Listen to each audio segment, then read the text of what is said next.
What's going on, everybody? So this weekend we got Garry versus Prates for fight night. Now, overall, this card doesn't have all the stars in the world, but it should still be very good fights in the octagon. So what I'm going to be doing is giving my predictions for these fights and giving my breakdowns for how I think they're going to go. Real quick, before I get into the video, 95% of you guys aren't subscribed. So if you like UFC, if you like pro boxing, if you like Misfits boxing, I post 2 to 4 times a week on this channel at least. So make sure you guys subscribe. I appreciate you. A quick notice, I don't predict any of the fights that I feel like I can't predict. I don't want to pull anything out of my ass on this channel. So, unfortunately, on a card like this, there isn't too many fights that I could predict, but still I'll be giving you guys my predictions. Hopefully over time this doesn't happen anymore, but I still got to learn about the sport, so it is what it is. Alright, so the first fight that I'm going to be talking about is Michael Pereira versus Abus Magomedov. Now, if you watch the UFC, I don't really gotta explain Michael Pereira to you. He is an absolute psycho. He throws backflips, he throws cartwheel kicks, he throws everything under the sun that he can think of. He is a very creative striker, probably one of the more creative strikers in UFC. And Abus Magomedov is actually pretty good at striking too. He held his own against Strickland, even though that wasn't a great fight for him. He lost to Baralho, so he's really only lost to the top of the division. So I think this is a fair matchup between the two. Now, Abus Magomedov does have a bit of grappling offsuit because of his last name. I don't got to explain much of it, but he seems to like striking a bit more. But this fight's actually kind of interesting in my eyes because Michael Pereira, like I said, he is probably one of the more creative strikers, and he is good at striking. He will catch you. He probably has the worst gas tank in UFC that I've seen. In his last fight, I forgot who it was against. Hernandez, yes. I swear he gassed out in 30 seconds. Probably around 30 seconds into the fight, Michael Pereira got gassed. I don't know if he was sick or something like that, but it has been a bit of a occurring theme in his career that he goes all out in round 1, then rounds 2 and 3, he's gassed. Now, if this is the case, I can see Abus Magomedov weathering the storm early, kind of getting out of the way of the strikes, maybe even landing on Michael Pereira with his mixing his wild stuff in there, but missing. And then I could just see him gassing out again. Abus starts grappling in round 2, and there is even a chance that Abus gets a TKO in round 3, just because Michael Pereira is gassed, especially if Abus fucking... I don't know if I'm pronouncing that right, by the way. I sure hope I am. If he grapples him in round 2 and gasses out Michael Pereira even more, I think this could get very ugly. Yeah, Pereira is very fun in the octagon, but it is kind of hard to pick for him with his gas tank. Gas tank is so important. Like, if you can't go 3 rounds without your gas tank depleting, then you're in trouble. I do think it's very interesting that Pereira has submission wins in his career. I didn't really know that. So he does have a mix of both. I don't think he would get bullied on the ground by Abus. But I do think that Abus is going to TKO Michael Pereira in round 3 because Pereira is going to gas out. I think that Magomedov is going to grapple in round 2. And then in round 3, he's going to catch Pereira and finish him on the ground. So yeah, I'm going to go Abus Magomedov by TKO in round 3. Alright, so the next fight that I'm going to be talking about is the alleged retirement fight of Anthony Smith versus Zhang Mingyang. Now, this is a rough last fight for Anthony Smith. I don't know about you guys, but Anthony Smith obviously hasn't been doing great in this last portion of his career. He has 21 losses in the UFC. He's lost recently to Dominic Reyes and Dolitzy, and even Khalil Roundtree in 2023. We all know that Anthony Smith is on the downturn of his career, which is why this is probably his last fight. Now, it's one thing to give him a legend fight at the end of his career, another older fighter. I don't know who that would necessarily be, to be fair. But Zhang Mingyang is an awful matchup for him. Now, recently, Anthony Smith has been not great at taking damage. He has curled up into a ball, even though he's called a Lionheart, ironically. To be fair, a lot of people in the world, if they got punched by Zhang Mingyang, would curl into a ball. So I just see it going that way, man. Unfortunately, to keep this prediction kind of quick, Zhang Mingyang is known for his very powerful hands. He can even grapple with Anthony Smith if that's the strategy that Anthony Smith wants to go down. He probably should, knowing how good of a striker Zhang Mingyang is. But that's a reflex. Zhang Mingyang is coming off 5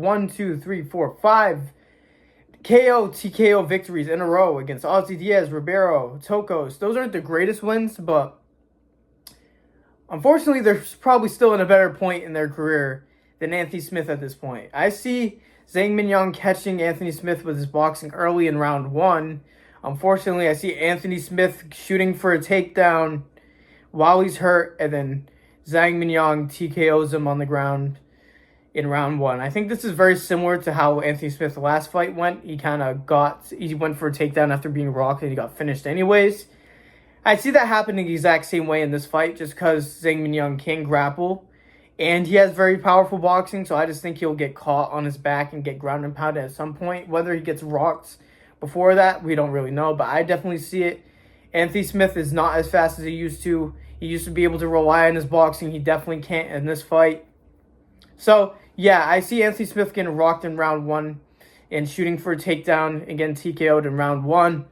I feel very bad for Anthony Smith. He's been on UFC for TV. Seems like a very nice guy, but being a nice guy doesn't do it in this situation. So, I'm going to go Zhang Mingyang by TKO in round 1 after Anthony Smith gets rocked. All right, now for the main event, Ian Machado Garry versus Carlos Prates. Now, I feel like this fight could either go two ways. Now, the first thing that I could think it could go down, I'm not going to fence it, by the way. I'm going to make a prediction. I think Carlos Prates could, outstrike Ian Garry early, fairly easily. And I think he could hurt Ian Garry. So if they stand up on the feet, I definitely think he could hurt Ian Garry because Ian Garry's striking defense has been a bit suspect. He gets caught way more often than he should. He's getting dropped bad in his career before. And Carlos Prates has unreal power, unreal kicks to the body upstairs, and very good boxing with unreal power in that straight left hand and power in that lead right hand. So Ian Garry shouldn't strike with him, but unfortunately that's how I think the fight should go entertainment-wise. But the other way this fight can go, I'm not saying that Ian Garry is a bad striker, by the way. I just think that Carlos Prates is elite. And if anything is iffy about Ian Garry's stand-up, it's the striking defense. Because Ian Garry does have very good leg kicks. He does have power in his hands, but he doesn't have the finishing ability that Carlos Prates has. And Ian Garry is more balanced than Carlos Prates because I have learned, though, recently that Carlos Prates does have a bit of jiu-jitsu, so I don't think he will be necessarily dominated on the ground. Maybe he won't be able to be held there like MVP, because the other reason why, or the other way I think this fight could go, is how the MVP fight went. Now, the difference is if Carlos Prates has better jiu-jitsu than MVP. I would hope so, because if Ian Garry does this again, where this is supposed to be a 6 striking matchup for a main event, or it wasn't a main event for MVP, but whatever, if he fucking holds Prates there until the 4th and 5th round and does that shit, I promise you, I'm going to be, obviously it's not going to make a huge difference for Ian Garry, but I'm going to be on this channel bitching, bro. I'm going to be bitching. Because you're supposed to be a sick fucking fighter, Ian Garry. If you go in there and stall against Prates, I'm going to flip shit. But there's a chance he tries to strike with him. And I don't think it's impossible that Ian Garry can strike with Prates. I don't think it's impossible, but my gut, I would bet on Prates getting better of Ian Garry on the feet. Now, what I think Ian Garry's strategy is going to be, whether this works or not, we'll see. I think Ian Garry is going to try to stall and grapple Prates early, especially if it gets caught in round 1. I think he's going to try to tire out Carlos Prates to round 4 and 5, because as we know, Carlos Prates loves drinking and smoking. That's all fun for UFC edits to I Hate Being Sober by Chief Keef, which is sick. But will you be good in rounds 4 and 5 against somebody like Ian Garry that will grapple you? Now, I could just see it, man. I'm not going to predict it probably just because how strong I feel about the difference on the feet.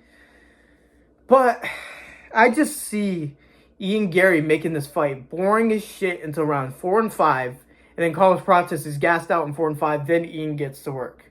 Now, will I give credit where credit is due if Ian Garry grapples and stalls for the first few rounds but gets a knockout in round 4 and 5? Nope. Nope. He better be fucking in there the entire time if he wants to be a striker in this fucking UFC. This is a great opportunity for Ian Garry to prove he is a problem on the feet. And, like, in the Shavkat fight, he was very impressive with his takedown defense and striking at times. But even Shavkat was kind of fucking him up at times on the feet. Ian Garry's boxing defense is just not great. He's going to get caught, and you cannot get caught against Carlos Prates. So I could just see Ian Garry taking down Carlos Prates. It'll be one thing if he gets a submission right off rip. No complaints at all. I've explained my mindset on that in the past. If he gets a TKO on the ground, there you go. That's the thing. But if he just holds Prates there for 3 rounds, which I have a bad feeling that's how it's going to go, I'm going to be pissed. And a lot of people should be too, because if you're trying to be a superstar, you ain't going to fight like that. I'll tell you that right now, because there are still people that still act like they're hardcore fans of the UFC and acting like they can find grappling. Jesus, grappling so entertaining. You're just annoying. And you're not a hardcore fan. It's just for some reason you want to look cool against the hardcore fans. But how I think this fight is going to go, I think Prates is going to hurt Ian Garry bad. Whether Ian Garry could weather the storm, that's one thing. I think Ian Garry's only chance in this fight is tiring out Prates on the ground. I don't think it's impossible that Garry can strike with Prates, like I said, because he can. But I don't think his elite low leg kicks is going to be elite enough to stand with Carlos Prates. The lower leg kicks could slow him down, absolutely. But I just feel like Prates will catch him with his boxing at some point. Because Ian Garry likes to throw low kicks at elbow range. Shout out to MMA Guru for pointing that out. I'm not going to act like I came out with that myself. But if he gets too close with those low kicks, this is probably the worst person to get too close to. I'm just saying. So, I definitely see a finish in this fight. I think if it goes the distance, I would pick Ian Machado Garry, but I'm not. So I'm going to go Carlos Prates. How long will the fight go? Sorry about my dog. I guess he doesn't like me picking against Ian Machado Garry. But I feel like in round 3, Carlos Prates is going to finish the fight. But I see Ian Garry getting rocked a couple times in this fight. There is a chance that Carlos Prates has good takedown defense. Who knows, man? I'm done doubting these fighting nerds. I don't know about you guys, but these fighting nerds are different. I think he stuffs the takedowns of Ian Machado Garry because I do think that's going to be his strategy. You know, I'm going to even say round 2. I'm not sitting here saying that Ian Machado Garry is a bad fighter. I think Carlos Prates is elite. Just putting that out there. I think Carlos Prates is going to TKO Ian Machado Garry in round 2. I think he's going to hurt him bad in round 1 and hurt him even worse in round 2 after stuffing a takedown. I could even see a knee when Ian Machado Garry is getting a bit desperate to get him on the ground. So yeah, I'm going to say step in 1-2. Ian Garry shoots for a takedown, knee from Carlos Prates, and he finishes the fight on the ground in round 2. I don't think Ian Machado Garry, once again, is bad at fighting. It may seem like I'm saying that. I just think that Carlos Prates is elite, and if he could stop Ian Garry from grappling, he's going to be in trouble. So yeah, I'm picking Carlos Prates by TKO in round 2. Those are my predictions for UFC Fight Night, Garry versus Prates. Now, do not parlay my fucking picks, because yeah, I'm fairly good at predictions, but I'm able to be wrong, believe it or not. So I don't want to be responsible for you losing money. If you already agree with my picks before I said it, and it's just a reassurance, go for it. But don't let me fully convince you. Have your own opinions, and then just let other people like confirm your opinions. You know what I mean? Let me know what predictions you disagree with. I love debating in the comments. Don't hesitate to do that whatsoever. That's all I had for you guys today, though. If you guys want to follow any of my socials, my Instagram and Snapchat are right there for personal stuff if you want personal stuff.